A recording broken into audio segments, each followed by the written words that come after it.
Today we'll be looking at the Fianna and Fionn and we'll be trying to tie in some of the symbolism involved in that story into the historical context that they are said to have existed in. So, the Fianna. What does the word mean? So the Fianna were a small warrior hunter band in Gaelic Ireland during the Iron Age and early Middle Ages. A Fionn was made up of free-born young men and some women, often from the Gaelic nobility of Ireland, who had left fosterage but had not yet inherited the property needed to settle down as full landowning members of the Tuatha. For most of the year, they lived in the wild, hunting, cattle raiding other Irish clans, training and fighting as mercenaries. Scholars believe the Fionn was a rite of passage into manhood, and have linked Fianna with similar young warrior bands in other early European cultures. The word Fianna comes from Old Irish and has roots deeply embedded in the linguistic and cultural history of Ireland. An etymological breakdown leads us to Proto-Celtic origins, where the term likely derives from the Proto-Celtic word vid, W-E-I-D, which means to see, to know, or to be aware. We will see parallels in that, or we will remember parallels with the often discussed origin of the word druid, which was druvid, the same word, which means the seer of the oak, or one with knowledge of the trees. This root evolved into various forms in different Celtic languages, generally related to concepts of knowledge, vision, or guardianship. In Old Irish we see the term as Fionn, which initially meant war band or company of warriors. The plural form is Fianna or Fionn. These warriors were often described as free men who lived outside the usual societal structures, engaging in hunting, fighting, and protecting the land and its people. In mythological and literary use, by the time of the medieval Irish sagas, particularly in the Fenian cycle, Fianna came to specifically denote the band of warriors led by Fionn. These tales romanticized the Fianna as noble, skilled warriors with a strong moral code, contrasting with the more mundane historical warriors.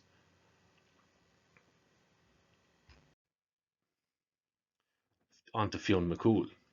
Fionn means fair, white, or bright in Old Irish. It is derived from the Proto-Celtic word windows, meaning white or fair, and related to the Proto-Indo-European root vid or wid, meaning to see or bright. In exploring some of Fionn McCool's story, we'll now read from the book The Story of the Irish Race by Seamus McManus. He says, Fionn McCool, leader of the Fianna in the time of Cormac MacArt, is the greatest central figure of these tales. Fionn and the Fionn were not figments of the ancient poet's fancy, as think some who know of this lore only by hearsay. The man Fionn lived and died in the 3rd century of the Christian era. The Four Masters chronicle his death on the Boyne under AD 283, though he must have died some years earlier. Fionn's father Cumhaill was chief of the Fionn in his day, and his grandfather Trenmore chief before that. In contrast to the Red Branch, which was of Ulster, the Fionn was of Munster and Leinster origin. Connacht, with its Clan na Morna, contributed largely to the body later. It was in the reign of Con, at the very end of the 2nd or beginning of the 3rd century, that was founded the Fionn, a great standing army of picked and specially trained daring warriors, whose duty was to carry out the mandates of the High King, to uphold justice and put down injustice on the part of the kings and lords of Ireland, and to guard the harbours from foreign invaders. From this latter we might conjecture that an expected Roman invasion first called the Fionn into existence. Keep that in mind. We're talking of 3rd century potential Roman invasion. We'll continue. They were soldiers in time of war and a national police in time of peace. We are informed that they prevented robberies, exacted fines and tributes, put down public enemies and every kind of evil that might afflict the country. Moreover, they moved about from place to place all over the island, during the summer and harvest from Beltane to Samhain, May 1st till November 1st, they camped in the open and lived by the chase. During the winter half year, they were quartered upon the people. But Fionn, being a chieftain himself in his own right, had a residence on the Hill of Allen in Kildare. An old poem quoted by O'Mahony pictures it as a very palatial residence indeed. This is the poem. I feasted in the hall of Fionn, and at each banquet there I saw 1,000 rich cups on his board, whose rims were bound with purest gold. And 12 great buildings once stood there, the dwellings of those mighty hosts, ruled by Taig's daughter, warlike son, at Alma of the noble Fionn. And constantly there burned 12 fires within each princely house of these, and round each flaming hearth there sat 100 warriors of the Fionn. The Fianna recruited at the great fairs, especially at Tara, Ushnik and Toilcha. The greatest discrimination was used in choosing the eligible ones from amongst the candidate throng, which throng included in plenty sons of chieftain and princes. But no candidate would be considered unless he, his family and clan, were prepared philosophically to accept for him life or death, all the daily hazards of a hazardous career, and that his family and his clan should, from the day he joined the Fionn, renounce all claims to satisfaction or vengeance for his injuring or ending. His comrades must henceforth be his moral heirs and executors, who would seek and get the satisfaction due if he were wounded or killed by any means that violated the code of honour and justice. And it should be here remarked that the high ethical code of the Red Branch Knights in the days of Christ was not any more admirable than the code of justice and of honour observed now, 2 centuries after, by the Fionn. Many and hard were the tests for him who sought to be of the noble body. One of the first tests was literary, for no candidate was possible who had not mastered the 12 books of poetry. So we have read there 2 instances of the number 12 in speaking of Fionn's palace or Fionn's abode. We also have from McManus the 12 books of poetry that each member, prior to being adopted into the Fianna, would have to master. But what is this number 12, and what could it have meant to the Irish people? And in order to ascertain potential meanings, we will look at other cultures first. The number 12 can lead us into many different areas, but one of the main areas, striking areas, is that of astrology and the 12 signs of the Zodiac. We're all familiar with them. So we can travel first to Mesopotamian mythology, and we find that in ancient Babylonian astronomers, they divided the sky into 12 sections, each corresponding to a zodiac sign, influencing later astrological traditions. We have 12 deities in Sumerian and Babylonian pantheons. There were often 12 major gods representing cosmic and earthly forces. In Greek mythology, we have the 12 Olympian gods, the main deities of Mount Olympus, such as Zeus, Hera, Poseidon, and Athena, represented different aspects of life and the cosmos. We have the 12 labours of Heracles, or Hercules, where we find that he was tasked with completing 12 heroic labours as penance, symbolising purification and redemption, travelling through the 12 signs of the Zodiac, 12 aspects in man, so to speak. Closer to home, we have Norse mythology and the 12 Aesir gods, the primary gods in the Norse pantheon, including Odin, Thor, and Freya, number 12 in some traditions. We've Valhalla's 12 doors. In Odin's hall, Valhalla is sometimes described with 12 entrances to accommodate the honoured dead. In Hinduism, we see in Shivaism, there are 12 sacred shrines dedicated to Lord Shiva, symbolising his omnipresence. In Vedic traditions, the Adityas are solar deities representing different aspects of the sun's influence. In Christianity, we have the 12 apostles. Jesus chose 12 apostles to spread his teachings, representing the tribes of Israel and universal governance. We have the 12 gates of heaven. In the book of Revelation, it describes the New Jerusalem with 12 gates, guarded by 12 angels. Judaism offers us the 12 tribes of Israel, which descended from the 12 sons of Jacob, and they formed the foundation of the Israelite nation. In Islam, we have the 12 Shia Islam, a belief in 12 imams or priests, spiritual leaders descended from the Prophet Muhammad, who are central to the faith. Egyptian mythology offers us the 12 hours of the night. In the Amduat, the Egyptian afterlife text, The journey of Ra through the underworld is divided into 12 hours. In Chinese mythology, we have the 12 animals of the zodiac. Each year in the Chinese lunar calendar is associated with one of 12 animals, forming a 12-year cycle. In Celtic and Irish mythology, although the number 12 is less central, there are occasional mentions of 12 challenges, tribes, or divine elements, such as the division of territories or tasks into mythic cycles. So why the number 12? 12 is a highly composite number, divisible by 1, 2, 3, 4, 6, and 12, making it practical for calendars, measurements, and societal organization. The number aligns with celestial cycles, such as the 12 lunar months in a year and the 12 zodiac constellations. And it represents harmony and balance, often linking heaven and earth. So cosmic scale we're talking about. And some of these notes are taken from ChatGPT or Grok or other AI software. So the precision, if it leaves something to be desired, fine. But we can use these as springboards into other areas of research. So again, to continue with 12 specifically in the Irish context, we have the 12 battles of Tir na Og. In some variations of the Tales of Tir na Og, which is the land of eternal youth, warriors must fight 12 battles or challenges to prove their worth. They must complete a cycle.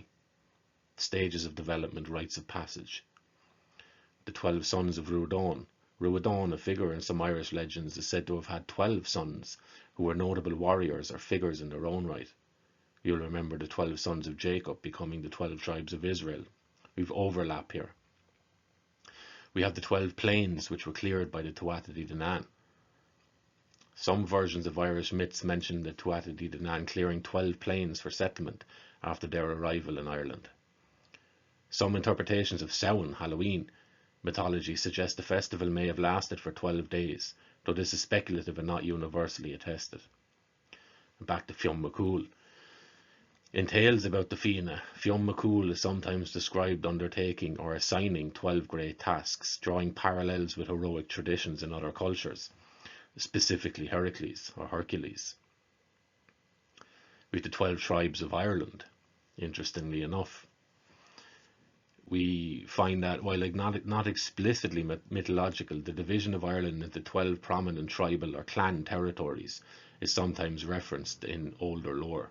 So we see plenty of overlap between ideas shared across cultures, whether that is an organic outflowing from each individual collective imagination, or whether that is from peoples who moved across in different territories across the world and shared and left some of their own understanding of the universe. There's an argument to be made for both, if not it was both, okay? And people who have little understanding of Irish history and mythology might balk at the idea of the Irish having anything to do with astrology. But I'll point towards Newgrange and the festivals that demarcated the year. They're also astrological and astronomical dates that are very significant.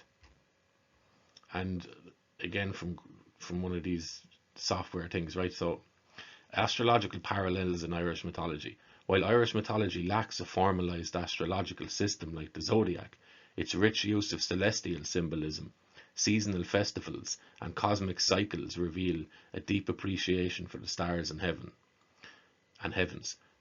And remember as well, I suppose it's difficult given the context that we are all born into and the worldview we're all brought up in, to understand and to familiarize ourselves with the idea that those who came before, we would say Christianity, who demarcated a starting year, and I suppose linear time then was probably an outcrop of that, right?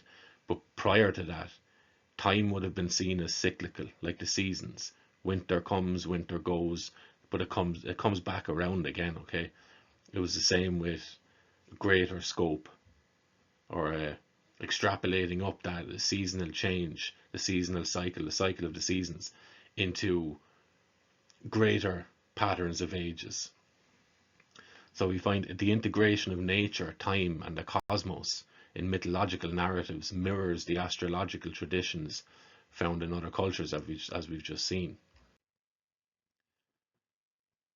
Commenting on the topic of astrology, I will now read from Hamlet's Mill, a book which was created by Giorgio de Santillana and Herta von Deschend. A fascinating book. And the subtitle of it is an essay investigating the origins of human knowledge and its transmission through myth. Quote, "The problem of astrology. The greatest gap between archaic thinking and modern thinking is in the use of astrology. By this is not meant the common or judicial astrology, which has become once again a fad and a fashion among the ignorant public, an escape from official science, and for the vulgar another kind of black art of vast prestige, but with principles equally uncomprehended. It is necessary to go back to archaic times, to a universe totally unsuspecting of our science and of the experimental method on which it is founded, unaware of the awful art of separation which distinguishes the verifiable from the unverifiable. This was a time rich in another knowledge which was later lost, that searched for other principles. It gave the lingua franca of the past. Its knowledge was of cosmic correspondences, which found their proof and seal of truth in a specific determinism, nay over-determinism, subject to forces completely without locality. The fascination and rigour of number made it mandatory that the correspondences be exact in many forms. The multiplicity of relations seen or intuited brought the idea to a focus in which the universe appeared determined, not on one, but on many levels at once. So let us put aside hardline skepticism, which has been ingrained into the modern mind, and let us explore some of these things with our imagination, okay? Our curiosity, our desire to know a little bit more about things we've no idea about. And we find that the Greeks inherited Babylonian astrology and connected the Zodiac to their pantheon of gods and myths. In it we find Aries, associated with the ram of the golden fleece in the story of Jason and the Argonauts. Taurus, linked to Zeus, who transformed into a bull to abduct Europa. Gemini represents the twins Castor and Pollux, the Dioscuri, who were immortalized in the stars. Cancer, the crab sent by Hera to battle Heracles during his fight with the Hydra. Leo, the lion, the Nemean lion slain by Heracles in his 12 labours. Virgo, often associated with Demeter or Persephone, symbolizing harvest and fertility. Libra, the scales of justice tied to Themis or Astrea, the goddess of justice. Scorpio, the scorpion that killed Orion, placed in the sky by Artemis. Sagittarius, the centaur Chiron, known for his wisdom and healing abilities, known as the wounded helper. Capricorn, associated with Pan, the goat man, who transformed into a sea goat to escape Typhon. Aquarius, connected to Ganymede, the cupbearer of the gods, and Pisces, the fish into which Aphrodite and Eros transformed to escape Typhon. For the Egyptian correspondences, I will now read from the book Ancient Egypt, the Light of the World by Gerald Massey. He says, the planisphere contains a whole pantheon of Egyptian deities. They are the gods and goddesses of Egypt, the mythological personages and zootypes that make up the vast procession which moves on forever, round and round, according to the revolutions of the earth or the apparent revolution of the sphere. Taking the same order in which the signs on the ecliptic are read today, when Aries has become Princeps Zodiaci, we can identify at least a dozen deities of Egypt with the 12 signs. 1. The ram-headed Ammon with the constellation Aries. Osiris, the bull of eternity, with the sign of Taurus. The Sut-Horus twins with the Gemini.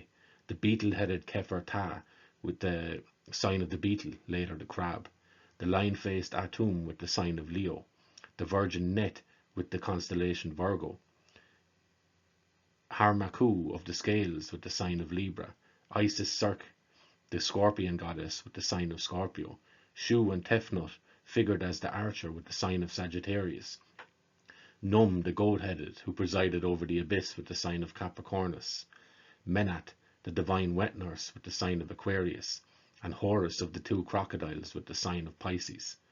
And he says, it is enough to show that the Zodiac was a lower gallery in the pantheon of the Egyptian planisphere, and it is not humanly conceivable that all these gods and goddesses and nature powers of Egypt were constellated as figures in the starry vast by any other than the Egyptian mystery teachers of the heavens.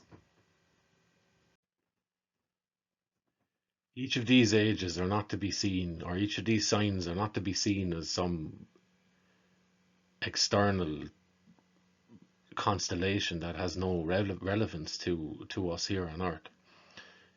They could be seen instead as projections or symbols, right? Correspondences, as was stated earlier. And each house demarcating an age in which we pass, much as a Heracles passes through the 12 labours, or Fionn engages with the 12 labours, right? There's a lesson to be learned in each of the 12 houses. There's nuance, there's difference, there's different flavours, there's different morals perhaps in each of the 12 signs or each of the 12 houses. And we'll read again. The transition into the age of Pisces is based on the astrological concept of the precession of the equinoxes, where the Earth's axial precession causes the position of the equinoxes to move slowly backwards through the zodiac over a cycle of about 25,800 years, divided into 12 ages of roughly 2,150 years each, 2150. According to astrological traditions, the age of Pisces began around the time of the birth of Jesus Christ, often cited as starting around 1 AD, or shortly thereafter. This timing aligns with the symbolic association of Pisces with Christianity, where the fish became an early symbol of the Christian faith, and still is today. You'll see it in bumper stickers, the symbol of the fish. So in modern times, people want absolute proof of a thing. They want to see it in a book written down from Jesus himself saying, I am the fish. The fish is based on astrology. And even with that sort of proof or evidence, people would still have maybe a conditioned response to this sort of thing. But we have it that the mindset prior to that sort of linear thinking was one of correspondences. What something is like rather than what it is. Okay, so what relevance does this all have to the Fianna? And in the Fianna we find the story of the quest for the salmon of knowledge. The salmon, of course, is a fish, and a sign of the times, because we remember we read that Fionn McCool has been placed around the 3rd century AD, right? So the beginning of the new age, the beginning of the age of the fish, the age of Pisces, and Fionn's quest for the knowledge of that age. So what do we need to know? What is this age going to give us? What do I need to know to understand the people of this age so I can lead them and protect them? We can see also that with the coming of Christianity, we had a tainting of the pursuit of astrology. However, we also have themes and symbolism related to the fish in the New Testament. And we have it in evangelism, where fishing as a metaphor for spreading the gospel and gathering believers. The fish symbolizes God's ability to meet both physical and spiritual needs. Parables use fish to illustrate the divine discernment, the loaves and the fishes. And shared meals involving fish emphasize community and restoration. The fish also obviously became an emblem of Christian faith and identification. We remember that Jesus went and took on the fishermen. He became the fisher of men. So if it is the case that we move through these ages, we know we do it physically in terms of which house of the zodiac the sun is rising or the sun sets in at a given time, right? And it tends to move at 1 degree, 360 degrees of the zodiac, of course, making a whole. It tends to move 1 degree every 70 to 72 years. So in the average lifetime, there's 1 degree movement in our relation to the zodiac. And if it is the case that each age, around 2100 years, brings different themes, different flavors, different psychological outlooks and worldviews, then what does astrology have to say or tell us about these different ages? And to do that, we can go back to the age of Aries, which was said to have been around 2000 BC up to 0 or 1 AD or 1 BC. And we'll now look at astrological characteristics. So Aries is a fire sign ruled by Mars, symbolizing energy, assertiveness, and individualism. It corresponds to the first house of the zodiac, which is associated with identity, self-expression, and beginnings. And societally, then, what we would expect to see is warrior cultures. Aries' martial energy aligns with the rise of warrior societies and empires, and we know in that time period that that is what was going on. Roman Empire, Alexander the Great, Julius Caesar, these sorts of characters, right? These kings, these leaders of men, these warrior men, these demigods nearly. Iconic civilizations like ancient Greece, the Roman Empire, and the Hittites emerged during this time. Deities of war and masculinity, Aries in Greece or Mars in Rome, were prominent. Individualism and heroic archetypes were present. The focus on individual identity fostered the concept of personal heroism, evident in mythologies like Greek heroes Achilles and Odysseus. Leaders and rulers emphasized their personal might and divine favor, pharaohs, kings. Societies became more patriarchal, emphasizing male dominance, conquest, and territorial expansion, although the women didn't seem to object too much to it either, right? We've new beginnings, the first house of the zodiac, so the beginning.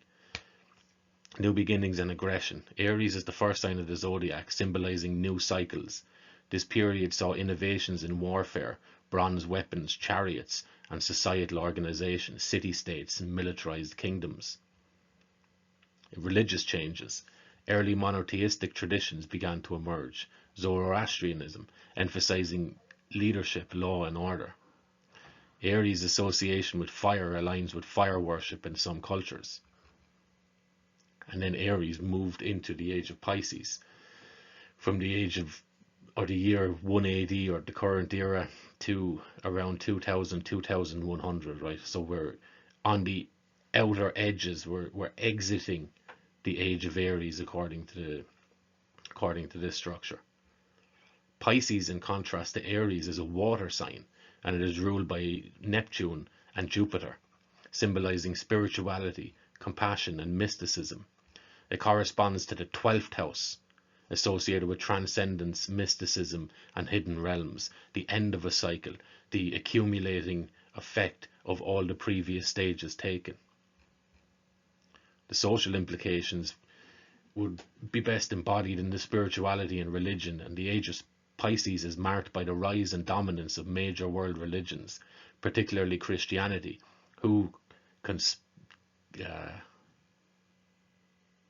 coincidentally, right, the symbol is the fish, which aligns with Pisces and places Christianity symbolically as the fish, and it just happens to fall in the sign of the fish as well, right? So you can build up arguments, you can build up bodies of knowledge around this stuff, as long as you're not rooted in the idea of getting absolute 100% declarative proof of something.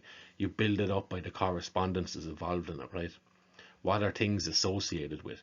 How many associations can you build up coherently before you just accept that, okay, there's something here, right? Pisces is known for themes of salvation, sacrifice, and compassion became central in this age. An emphasis on the unseen and intangible led to the flourishing of mysticism, esotericism, and artistic expressions of spirituality. Pisces' compassionate nature influenced social movements, promoting charity, altruism, and collective welfare. Example, monasteries and hospitals. Right, so this is almost totally counter to the Aryan movement, or the Aries movement, the Aries age even. Pisces' dual nature, which is the two fish swimming in opposite directions, reflects the tension between spirituality and materialism, along with other things. It could reflect the antagonism between the sense of individuality and the desire for collective well-being, or the desire to conform to the masses, right? Which we have seen in this age. This age saw a conflict between religious ideals and worldly power. It emphasizes escapism and idealism and even addiction.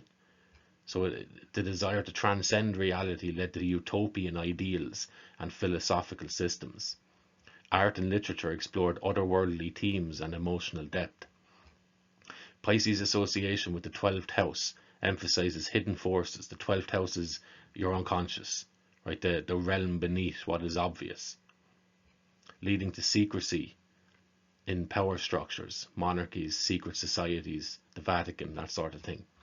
Social issues like persecution and marginalization of minorities became significant. Where do you see that, right? We're at the outer stage of that. So comparing the ages, Aries is action-oriented, aggressive and individualistic. It's focused on conquest, innovation and the assertion of identity. And it celebrates personal power and heroic achievements, much like the Fianna. Pisces then is reflective, spiritual and compassionate, focused on collective salvation, emotional connection and transcendence. Celebrated selflessness, faith and mysticism, obviously in fields such as religion, the transcendent, the mystic, the emotional collective connection and integration. There's absolute room there for shenanigans, right? Manipulation, distortion of reality and worldviews, philosophical confusion, an ungroundedness in the physical world that the Aries age would have given. Here is my sword, these are the legs that I walk this earth with. Pisces then is looking so deep inside that it ends up transcending in a way, or negating the body. And we see that in Christianity. There's a neglect of the body. There's a denial of the benefits of the passions of mortality. Now, although Catholicism has had a history of downplaying astrology, even sometimes banning it, and we can see that in the Council of Trent in the 16th century. And while the council focused on Protestant reformers, it reinforced the church's already opposition to divination and practices like judicial astrology. In the Inquisition, we see the Index of Forbidden Books, 16th century also, which had banned many astrological texts, especially those suggesting determinism that conflicted with church teachings on free will. In the scientific revolution, we see the rise of empirical science with Galileo and Kepler, and this led to a clearer distinction between astronomy and astrology. The church, not surprisingly, increasingly endorsed astronomy while rejecting astrology as pseudoscience, perhaps not applying the same sort of standard to their own beliefs. The Catechism of the Catholic Church in the 20th century explicitly warns against astrology. From paragraph 2116, quote, all forms of divination are to be rejected. Recourse to Satan or demons, conjuring up the dead, or other practices falsely supposed to unveil the future, consulting horoscopes, astrology, palm reading, interpretations of omens and lots, the phenomena of clairvoyance, and recourse to mediums all conceal a desire for power over time, history, and other human beings. End quote. Make of that what you will. So, we still have allusions to astrology, however, in the Bible. Indeed, read through this lens, the books of it are simply loaded with astrological motifs.